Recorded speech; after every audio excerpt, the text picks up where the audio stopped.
All right, Josh Bryant, welcome to the show. I'm honored to be here. Thank you, Brett.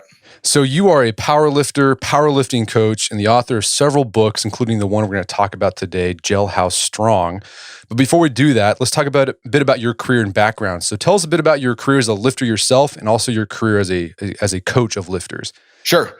So I started off in more traditional, regular sports, but I found my true love training for those sports in the weight room. And I became the youngest person to bench press 600 pounds at 22 years old. Since then, I've had one of my students actually go on to beat that, which was really cool. In 2005, I won Atlantis Strongest Man in America. And then I did some bodybuilding. I didn't actually compete in bodybuilding. I did a lot of training at bodybuilding at the world famous Metroflex gym in Arlington, Texas. So it was really cool. Since then, I kind of moved all around the country to train with different people that were kind of like the strongest people in the world. And since then, I've gone to train athletes and some of the strongest, most muscular people in the world. I have all kinds of clients at a very high level. And I've gotten into lately more kind of myself, more kind of tactical training. So while I'm not in the military or law enforcement myself, that's how I enjoy training. And I've gone on to obviously coach people in person. I have a successful online training business and I do seminars all around the world. Obviously, that's kind of at a halt right now, but recently been to India, China, and Australia. And I've written some personal training courses for ISSA, write books, and that's where we're at right now. So you said tactical training. What does tactical training look like? So tactical training, I think, could be almost like you could almost swap out the word functional training. It's kind of being ready for any sort of situation. Almost what we talk about, sort of gas station ready type training, is tactical training. Well, so let's talk about gas station. So I follow you on Instagram and for a while now, and one thing you see on your post, you always have this hashtag gas station ready. What do you mean by gas station ready? Gas station ready started off as my business partner and co-author Don Benchia teaches jiu-jitsu, and he made a joke one time about it being like sort of a scenario at a gas station at 3 a.m. So I'm like, okay, I'm like, let's make this into a hashtag because that kind of explains what people want. It's 3 a.m. You pull up to a gas station, some degenerate, wild-eyed, bourbon-bathed dude comes up, he wants your car, wants your lady, your wallet, whatever. Are you ready to handle the situation? So a gas station ready is like a mindset, a training philosophy, essentially to be ready for anything. That's what tactical training is. You have to sprint fast enough to handle a situation. You have to be able to handle yourself. You have to have the strength, the endurance, all that different kind of stuff. So gas station ready is being ready for anything. When it's a mindset, when conflict is inevitable, strike first and protect what's yours. And that doesn't have to be just in a self-defense, just how you handle life. So it sounds like your philosophy towards strength isn't just to be strong, right? To Right. show it on the platform, but you want to be strong also so it transfers over to real life. Absolutely. So, I mean, obviously if you're going to be like a lot of people I train, like the guy I've been working with just broke the world record for about the 10th time in the bench press. So someone training at that level, you have to make some of those sacrifices. You know what I mean? Because you're training, when you're pursuing excellence to that degree, you're going to have to get rid of some stuff in the process. But for most people, and even people like that at that level, I'm going to so for powerlifting purposes, I'm going to have a lot more work capacity stuff and movement capacity and strongman type of training in their off season. So absolutely, even for the most extreme powerlifter, I would have more of this type of training than most people that are into powerlifting, for sure. And one thing I've noticed with the content you've put out, especially on your Instagram account, is that you're often, you're throwing back to the past. You're looking at bodybuilders, strongmen from the past, and showing what they did. Like, what do you think those guys got right that a lot of people have forgotten today when it comes to training? I think one huge thing is they stuck to the basics. So basics, that doesn't mean elementary. It means fundamental. So I think that's where a lot of people get it wrong. And I think the work ethic back then, I mean, you had a couple of weeks ago, the Garage Gym Review guy, and that was a great piece, sort of that kind of mentality of making the most of what you have in your current situation and the work ethic. All right. So this I think that leads nicely to the topic of conversation, which is your book, Jailhouse Strong. So these are absolutely. So what led you down? So this is a book about the strength and conditioning routines of people in prison, dudes in prison. What led you down that path to explore how prisoners get strong? Sure. So growing up, trained at the YMCA, and at 16 years old, I was actually a manager of a hardcore gym. It was called Santa Barbara Gym Fitness because I moved out to Texas later. So it was in Santa Barbara, California. So there would be all these really big, huge, strong guys. One of the main ones was a guy named Fed. He was a bouncer at the local strip club, and he had been in prison and all this stuff. And and he was so strong and trained so hard, and he was so big. And we noticed a lot of these guys were really big and really strong, were training really hard, really basic. And even the ones that were more of bodybuilder types did a lot of body weight training. So someone like of this size, 250 pounds, very lean, wasn't only doing push-ups to get that big. However, if he did a chest workout, he finished off with some nasty body weight kind of finishers. So we know, obviously just observing how strong, how functional these guys were, even being young, 16 years old, how well they aged. You see some of these bodybuilders would come in there when I'm working at 16 years old talking about getting old. They're 30 years old. Got guys in their mid 40s that could move like pro athletes because they trained this way. In prison, they did more movement type of stuff. So philosophically, it also came down to, I think, prison's a low point for a lot of people, obviously, as it should be. It shouldn't be the highlight of anybody's life. It shouldn't be something to be glorified. So what happens is they all this time on their hands. So a lot of people just kind of wish away their time. And I think that is essentially shortening their life. And the ones that are smart, they use time as a resource. So what they do is in the situation they are, they maximize what they have, more time to recover, more time to train, all that different stuff. So that kind of philosophy, and then nothing to do with jail at all, just how you can train at home. You can get rid of that commute to the gym. I have a family, so I don't want to waste. I'm not training to set a world record in powerlifting at this point.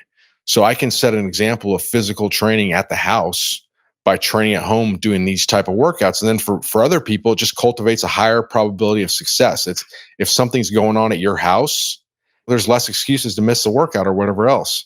And then you can even set your training area up, whether it's living room in your apartment or like your garage gym or whatever.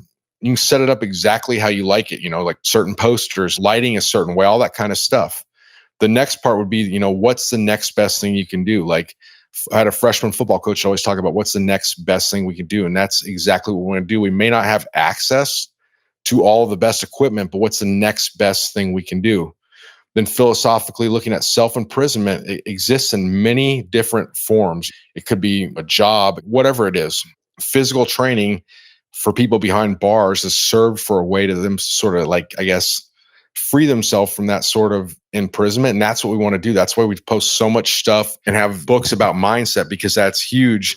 And in the process, which wasn't the original goal, just to kind of put out some books and stuff, what's been cool is Dom and I have been able to establish a community of like-minded people online and stuff, and met all these cool people, met people in person and all that stuff. So these workouts, they can be done anywhere. They can be done in a jail cell, basement, hotel room. They're functional. You're gonna have your body ready for anything, and they can all be done with minimal equipment. And oftentimes, all you need is gonna be your body weight. And last but not least, they're a lot of fun. Right. And in the book, you talk about, one of the reasons why a lot of times prisoners get big and strong, like you said, time is the only thing they got. So it's like, getting that exercise time, they look forward to it. Sure. But also it's for survival. Like they need to be big and strong to be, I guess you can say, jail yard ready. Cause they can get, if you look weak, you're going to get picked on. Well, sort of funny, talk about gas station ready. Someone at the seminar I did in Australia was asking about self-defense. I said, look, 99% of situations can be just diffused by not being at bad places. If you avoid bad places, that's going to take care of most of them. But honestly, a lot of situations can be diffused just by a certain look. That's huge. Because then you got to think of prisoners have higher testosterone levels. I'm not a sociologist or anything. I don't know what came first, the chicken or the egg. I don't know if it even matters if they're in prison because they have higher testosterone levels and kind of leads to, I guess, some choices that would get you there, or if it's a product of the environment. If you're resolving petty grievances with brutal beatdowns and knifings, that's going to be very tough for the average man to survive. But an alpha male is going to thrive in that environment, so that would be part of it. Exercise consistency. The body thrives on a routine. So with all this time on your hand, if you're disciplined, you can be very consistent in your routine. If you have a routine, you're going to active progression. So you hear stories about people doing, 1,500 push-ups a day and all this kind of stuff, because most of the state penitentiaries banned weights in 1992. Some of the federal ones still have them, but they won't buy new ones. So in there are going to take care of this stuff, but most people don't have access to it. So you hear stuff about, people doing 1,500 push-ups a day. They didn't come in there doing that. So there's an active model of progressive overload there. Interval training, they're confined to these small spaces. So that's going to, the traditional modes of long, slow cardio are not going to apply, because even like a small exercise yard, it's not that much room. But if you're in a jail cell, you could do burpees till the cow come home. These would sort of serve as like a think tank, or like Napoleon Hill talked about, like a mastermind group. People with similar goals that you can trade ideas with to help you in your pursuit. And I think that's huge to bounce people off. There's no agenda here except to get better. So in the book, you and your co-author actually interview some famously fit prisoners. Who are some of these guys that you interviewed for this book? Okay, so I'll give you three good ones. Dorian Yates. Right. So he was, the Mr. Olympia, and so why that would apply, you're thinking, okay, bodybuilder, great. What that applies to is Dorian Yates actually started off in jail and kind of turned him around, but his base was built with bodyweight training, heavy barbell lifts, and like rope climbs and things like that. Corey Matthews, another IFBB pro bodybuilder, he actually went to prison at 14 years old in Nevada. Was in a grown-up prison, and he went on, turned his life around. Now he's like a pastor and a professional bodybuilder. And Gary Frank was a world record-setting powerlifting holder, but not so much for anything he did. He never went to jail or anything, but he was actually the athletic director at a prison called Angola in Louisiana. So he had a ton of observations and things we can share. Then a lot of different people that, like I mentioned that guy earlier, fed him, different guards, a lot of people that aren't famous. But those would be like three famous ones you guys might know. And then also talk to Jeff Thompson. You guys ever interviewed him? He's a bouncer from over in England. No. He's written some best-selling books, and so for some of the unarmed combat stuff, because a lot of the interval training is unarmed combat training. So instead of just doing like a regular high-intensity interval training, it might be like something like a elbow, knee, sprawl, repeat, 20 seconds on Tabata type of thing. So let's talk about some of the programming that you highlight in this book and the exercises. So you mentioned for a while, prisoners had access to weights, but they started taking that stuff out during the 90s. I guess that's when that whole super criminal thing was going on.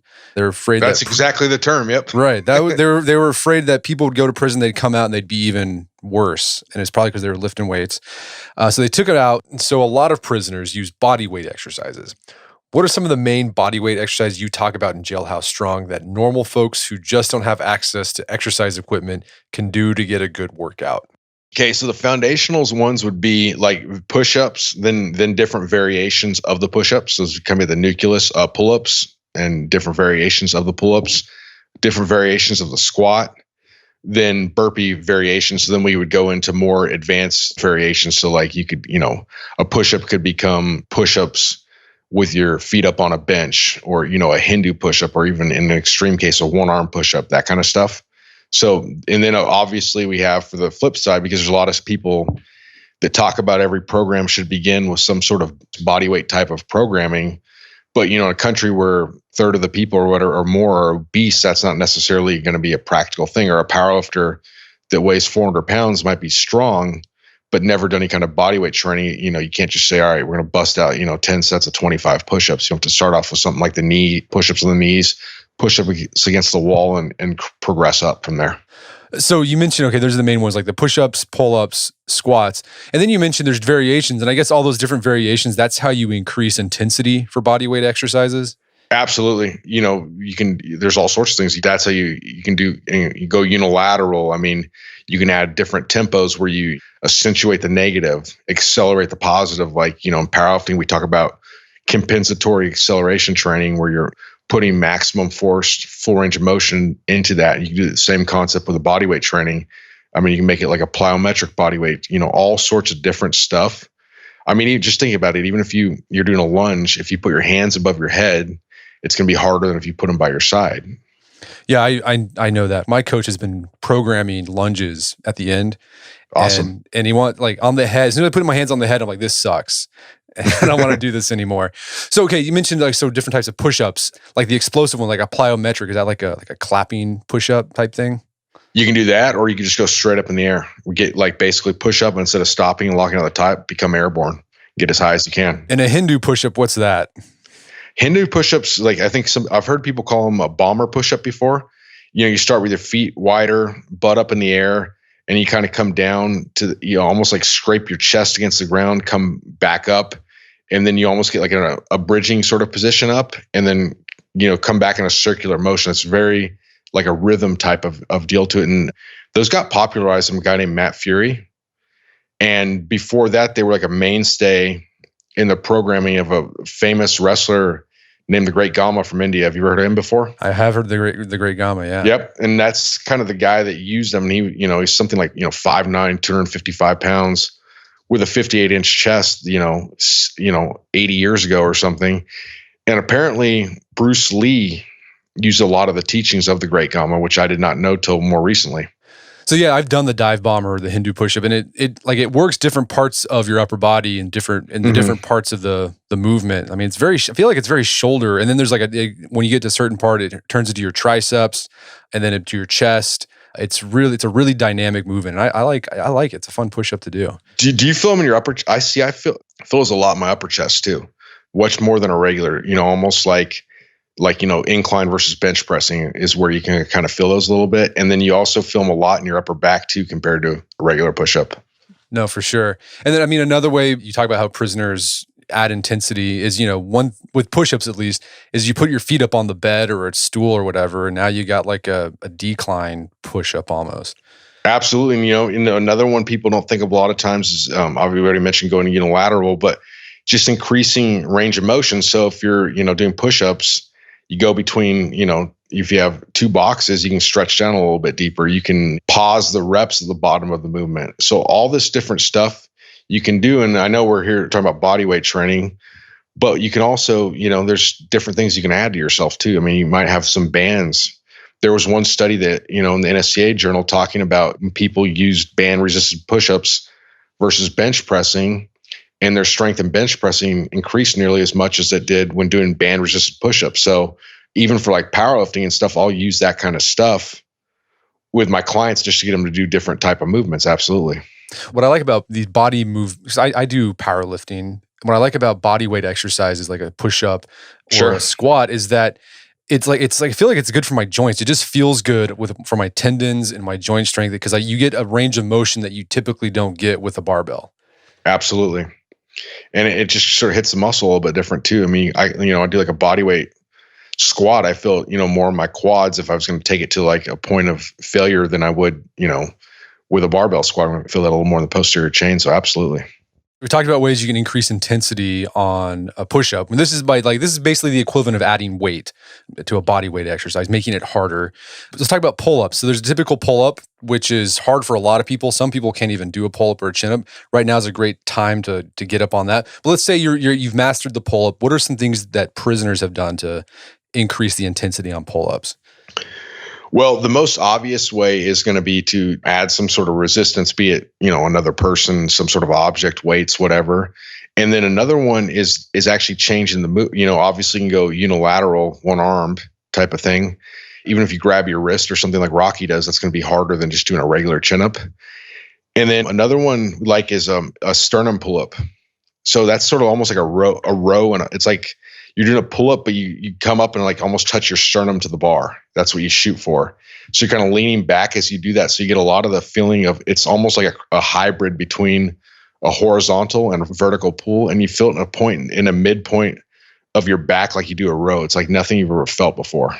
And another movement pull-up variation that I've seen that it just works something differently. I think it's called like a commando pull-up. It's like where you hold the bar like you're like crossing a rope commando style. Absolutely. And then you just pull yourself up and alternate shoulders, and that just it hits different. That's another, yeah, absolutely. Commando pull-ups are great. Yeah. And then on the squat, I mean, I guess the way you can add intensity to that, I mean, the ultimate way to add intensity to that would be like a pistol squat, like a one-legged squat. And I think that's true with any kind of body weight stuff is when you go unilateral, that's going to obviously make it a lot tougher. So yeah, absolutely. And then I think another one is pause squats. Not that a lot of people are going to, a lot of the stronger people are still able to deal with that no problem, but that's, another one. I think jump squats are a big one. So that's another big one. If you like a prison jump squat where you put your hands behind your head, land in a squat position and do those in like a rapid fire succession. That's a great way to increase intensity there.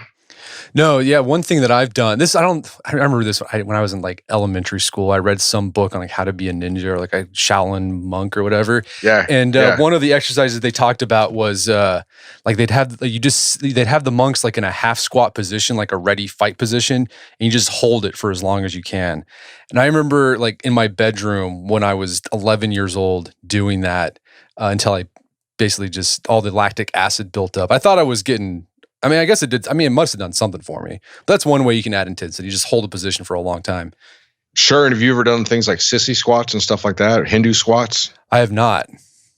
What are those? Okay, so Hindu squats is similar to like a Hindu, it's I guess similar, but you want to get a rhythm going like a Hindu push-up. You kind of like swing your arms over your head, and then you let your air out as you go down. Sort of like obviously when you're squatting heavy weight, you don't want to let your air out or it's going to crush you.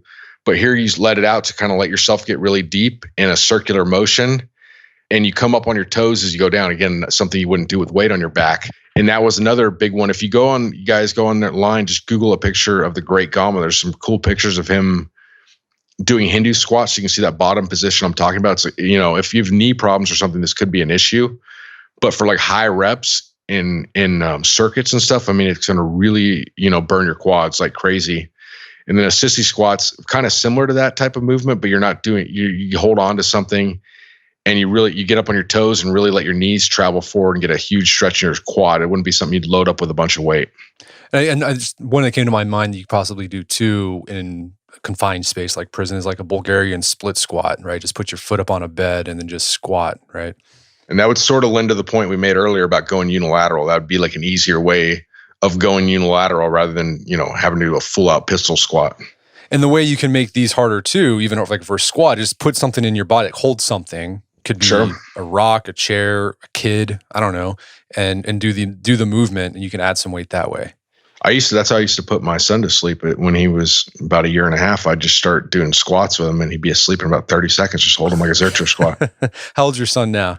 I have a 7-year-old and a 5-year-old. Yeah. Have you tried that on him lately? Just pick him up and grab him. No, last night I wanted to go to sleep, and because our sleeping schedule is a little off right now because I just did the seminar in Australia right before all hell broke loose with what's going on right now. So we got back like early, and then so what I did is I took my family over with me. We did like a vacation for a week. Then I did a seminar for 3 days, and then we got back. School's canceled, so no one's sleeping's been, because the Australian trip, I guess that's an excuse a few weeks ago now, but I guess we hadn't really got on a normal routine as much as we would just because of everything that's been going on. Last night, they're in there just telling me to make them do different kinds of burpees. So tire them out. Yeah. All right. So we've talked about the basic movements you can do, push-ups, pull-ups, squats, and then the variations you can do to make those a bit harder. But let's talk about programming body weight exercise, particularly how prisoners have done it. So when you've talked to these guys, what are some typical body weight programming you're seeing in prisons? And then and then also let's talk about what your powerlifting experience, what insights you've brought to that on programming body weight exercises. Sure. So I think smart prisoners are avoiding like some of the, common mistakes. So some of the common mistakes I think are, just people getting, so endurance happy. They just make this they view body weight training. Well, I guess, some people just avoid it altogether, but a lot of people view it as just totally for endurance when with the right application, it can be used for strength and explosive power, even for people with, high relative strength. That's your strength to body weight ratio. So keeping that in mind, some of the things I've seen, it's going to vary a lot. I've seen just how in strength training, you can see somebody using something where they're squatting a couple times a week. And then you have some Bulgarian type of methodology where they're squatting, twice a day, and they're both getting good results. So there is variation there. But, the most successful programs I've seen have come up with a few different things. I've seen people that are basically structuring around their workouts around his desired training effects. So they might be focusing on one workout on explosive strength, one workout on strength, one workout on endurance, that type of thing. So almost like an undulated periodization model where each workout's going to have a purpose. Another thing I've seen very successfully used is people using the total repetition method. So that what all that means is, for instance, if somebody sets out like they're going to, do a pull-up workout, they say they're going to do 100 pull-ups. The way they get to 100 pull-ups is they do as many reps as possible, say rest 30 seconds, for example, and repeat that sequence until they reach 100 reps. So that could be, you could do this for 10 reps, you could do it for 1,000. It doesn't matter, but that's kind of the methodology right there, the total repetition method. Obviously, if you're like your straight sets, that's just, 10 sets of 10, whatever. But then another one we've seen and we brought to the forefront here was the Juarez Valley method. And I saw you had written an article and mentioned that in one of your articles too. Yeah. So a lot of people don't know what that is. So what that is let's just say a Juarez Valley 10. The object of this workout is to keep the intensity steady. So what you do is, like, say you start off with 10 pull-ups. You do, this would be really hard, but you do 10 pull-ups. You would walk 8 feet away, walk 8 feet back. Then you do 1. You do the same walk again, then you go 9. Same walk again, you go 2. You basically go back and forth, 8 and 3, 7 and 4, 6 and 5, until every number between 1 and 10 is covered. You could do that for 20. You could do that for whatever, 15, doesn't matter. But that's the idea. The deck of pain. This is most popular for push-ups. You basically flip a card over and you have a deck of cards. You flip a card over and you do however many push-ups or whatever movement you want to do that's on that card. And then you have what I call the mountain method. It's based off of what Chuck Sipes used to do. He used to have a thing called the 1-10-1. Have you ever heard of that before? I have not. Okay, so what Chuck Sipes would do is, he's a famous bodybuilder, kind of like old school, heyday early 60s type of guy. And what he would do is he would he would go really heavy, but he'd also do like pump training. When he did the pump training, what he would do is he'd go 1 rep, 2 rep, 3, 4, all the way up to 10 like that. Then you go back down 10, 9, 8, 7, 6, all the way down to 1. But he'd only take 10 seconds between sets. And you can do this for like a more of a muscle endurance or hypertrophy type of training with body weight. And the Tyson squat workout's another popular one. Time under tension training, simply just doing sets for a prescribed amount of time. Instead of saying I'm going to do 15 reps, you just do push-ups, pull-ups, whatever, squats with perfect form for 30 seconds. Cluster sets where you do, you focus on doing more sets, less reps, but you do a ton of sets. And then other ones that we call limited yard time circuits. So you go like 20 minutes, you would do push-ups for 30 seconds, rest 30 seconds, do squats for 30 seconds, rest 30 seconds, to do a variety of different body weight type of training exercises. Yeah, that last one, that's kind of how my conditioning is at the end of a barbell session, is that it's okay, there's 3 different body weight movements you're going to do. Mm-hmm. 30 seconds on, 30 seconds off. So it's almost kind of like a CrossFit WOD. Absolutely. Yeah. I think it sounds like you're in a good program, because I like what I'm hearing from you. So yeah, absolutely. That's a great way to do it. And that cluster set. So I just learned about this because I was listening to an interview when you were talking about this concept. So that'd be, instead of doing 2 sets of 10, you would do 10 sets of 2. It's funny, I always said at a seminar, I go, there's no working definition of cluster sets. I use that exact example you give because I don't know, maybe there is, no one's corrected me yet and said, well, actually there is a definition now. It's basically that, more sets, less reps.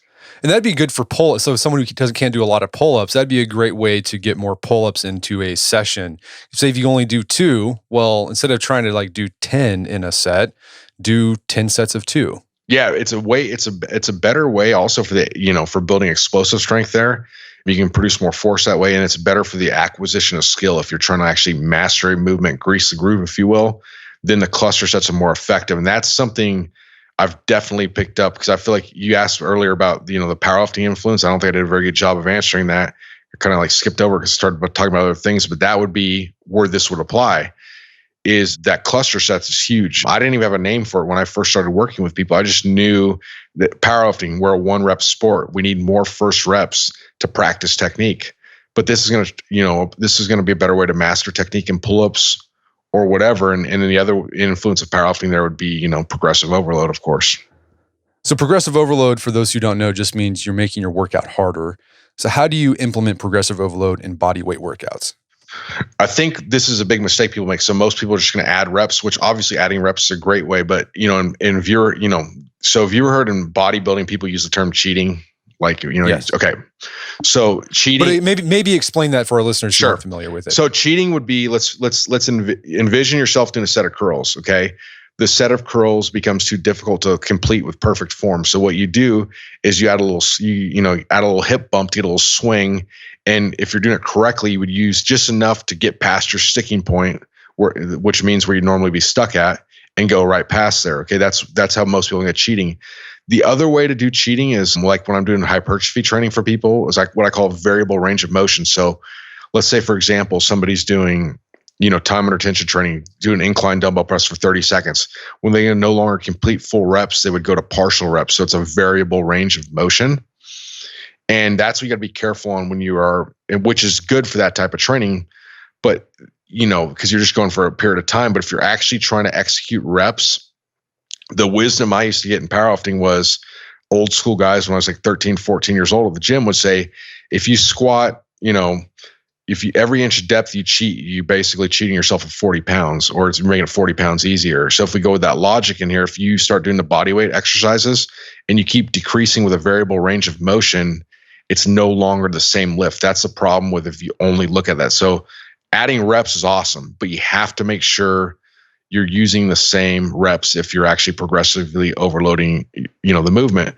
So then the other ways are the ones that we just talked about of, you would put your feet up on a push-up or, go unilateral on a squat or whatever the case may be, is you would look at those parameters.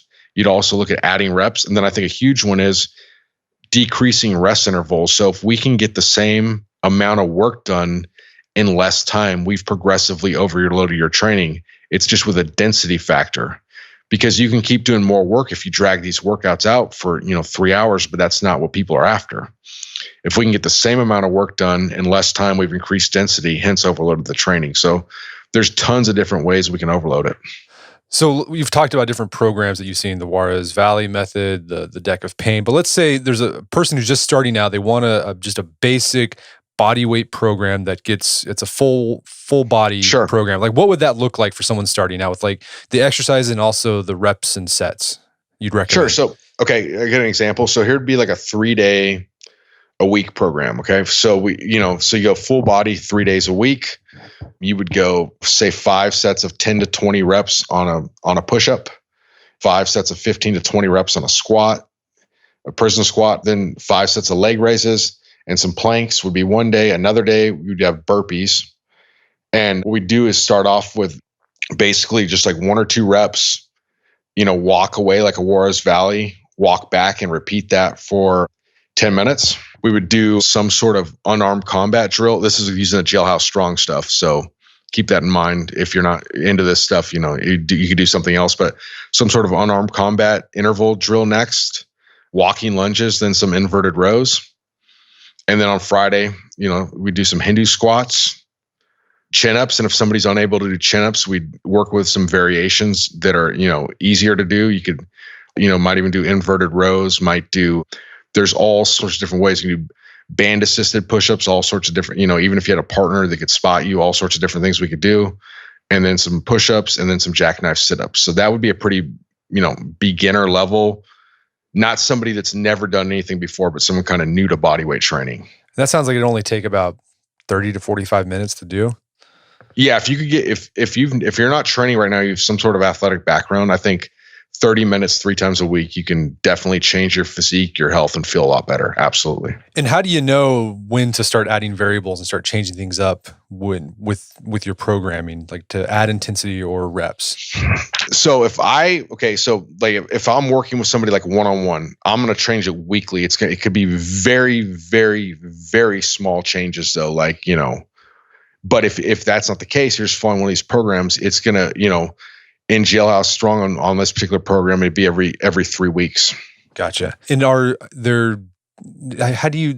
like prisoners, have you found, do they ever follow like a deloading like scheme? So like they decide, okay, I've done 3 weeks of this, time for a deload, and then I'll work. Do they do things like that, or they just keep going up and adding progressive overload? Well, they definitely do. So what they use is the same way, I train a lot now too, is I call these our natural deloads.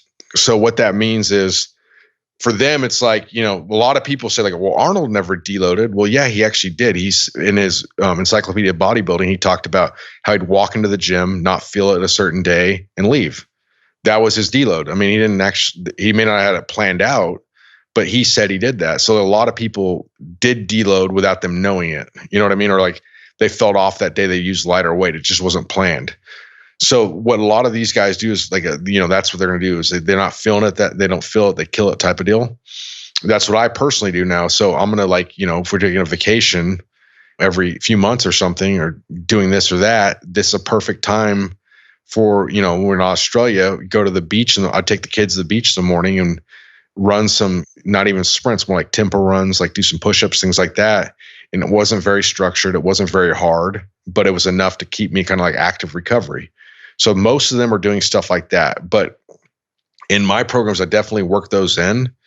And then if I was working with someone individually, and we got to that point, and I knew that they could be trusted to make this kind of decision, I say, okay, just let me know when you need a natural deload because you're going to take a vacation or whatever. But definitely just for these kind of programs, we do them less often. So it might be, instead of like, I would say the average in most programs with like barbells is, we say like every 4 weeks is a safe average. Right. Yeah. Okay. This would be more like every 8 weeks or so. Okay. That makes sense. And I think also just that, I like that idea of like, keep in mind how you feeling. Look, I mean, that's where some like rated perceived effort might come in handy. It's like, if things are feeling like an 8 or a 9 when it should feel like a 7, maybe I just take a break today. And that's what most of the prisoners, and we talk to them, we say, what do you ever do? They're like, what's that? And you tell them, like, no, if I just didn't feel it that day, I'd stop. Right.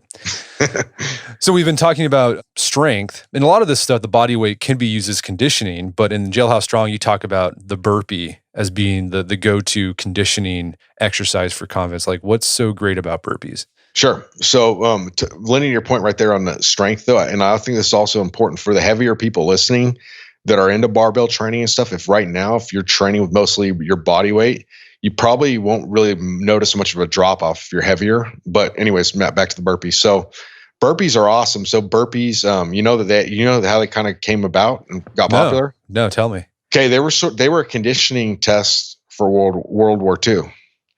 And that doesn't, I guess that doesn't mean it's going to help you if you're listening, but just a piece of history right there. I think they're very similar to, any kind of like sprawling type of deal for unarmed combat scenario, for MMA type of stuff. They're very effective for interval training, and they also force your body to work together as an integrated unit. And there are like anything else, there are different ways to increase intensity. Here, you can do an 8 count burpee. You can do push-ups. One of the guys was saying, and someone wrote me the other day, told me in one of the prisons in California, they would do it where they do a regular burpee with a push-up, jump up, do a knee, and then you take your fist and you hit yourself in if you do a right knee, you hit yourself on your left side with a hammer fist to your stomach. So then you alternate sides. So there's tons of different ways. So I think it's very good for like real world scenario. It's very good for interval training, and it forces your body to work together as an integrated unit. I did a bunch of them last night, just knowing we were going to talk about them today because I hadn't done any in a while. And, I felt it feels really good. No, and I think I've got bad memories of them from football, right? Like as soon as the coach said, get your feet moving, it was about to come. Sure. Yeah. Burpees. And so another thing that I've done before or have done in the past with burpees to add intensity to it. So it's like burpee, and then when you jump up, you do a pull up, and then burpee, pull up. That's hard. Yeah, for sure. That's hard. That's not fun. But if you're glutton for punishment, that could work. And then another way you mentioned that you can do conditioning is the sort of the combatives training, so like shadow boxing type stuff. Absolutely. And then you can even do, because we got think about, you'd throw knees. It's almost like sort of like a leg raise or something. There's a ton of different ways. Basically, we can almost look at the burpee as like a Swiss Army knife. It may not be the best at one particular thing, but it's good at a lot of different things. Now, speaking of shadow boxing, there's this guy here in Tulsa, this old guy who goes down by the Arkansas River on the trail, and there's like this statue of an eagle on the river, and he's this old guy, big white beard. He always has his shirts off, and at like 5 o'clock in the evening, he's always there shadow boxing, and like just there. And I'm like, that guy's gas station ready. Does he look pretty good doing it? No, he does. He looks like I wouldn't want to mess with him. Gotcha. No. So that's it right there. he might have been in the clink, and I just don't know it. And he's just nice where he picked that stuff up. So besides this stuff, have you noticed, do prisoners like focus on other like things besides the big movements because it's important to have in prison, or they just decided that's what they want to do? Like, do they do like grip training or things like that? Well, it's going to be a case-by-case basis. So absolutely some of them are getting it by default. One more thing I want to mention here about the burpee is, if you guys haven't tried, another good one is burpee box jumps. If you've never tried that, where you do a burpee and then you immediately jump up onto a box. So not to change subject, but want to get that in real quick. But yeah, definitely some do. And like, so some of the things guys are doing are really innovative. So they might do, have you guys ever seen the videos of people doing curls with like trash bags full of water and stuff like that? I have not seen that, but I'm gonna search for it now. Yeah. Yeah. You have to grip the trash bag. So, pull-ups, that's going to be some grip work. So a lot of them, are they training specifically for grip? No, but when you're having to do like things outside of your body weight that are very functional in nature because you have odd objects, you are going to build your forearms. There's not a professional strongman in the world with small forearms, and very few of them actually like are doing any like what you classify as grip training beyond the events. And with nutrition in prison, are they eating eggs like Cool Hand Luke? Is that what they? Yeah, they have. Well, it's funny. You talk to a lot of guys, and a lot of them have made friends with guards and stuff that would turn a blind eye to them getting protein powder and stuff like that. So I think there's definitely that type of deal too. If you're good socially, you might be able to get in like some extra protein bars and things like that. Right. Well, Josh, this has been a great conversation. Where can people go to learn more about the books you've written and your work? Sure. So you can go to my website. It's joshstrength.com. You can go to my company Instagram, Jailhouse Strong, or my Facebook is the Josh Strength Method. And if you go to my website, go to joshstrength.com and sign up for my newsletter, you get a free hill sprint program and a free 8-week deadlift program. And I should say YouTube too. We got a bunch of these tutorials and things like that on YouTube. Fantastic. Well, Josh Bryant, thanks for your time. It's been a pleasure. Thank you so much, Brett. I really appreciate it. My guest today was Josh Strength. He's the co-author of the book, Jailhouse Strong. It's available on Amazon.com. You can find out more information about his work at the website, jailhousestrong.com. Also, joshstrength.com. And you can also check out our show notes at aom.is/jailhousestrong, where you find links to resources where you can delve deeper into this topic.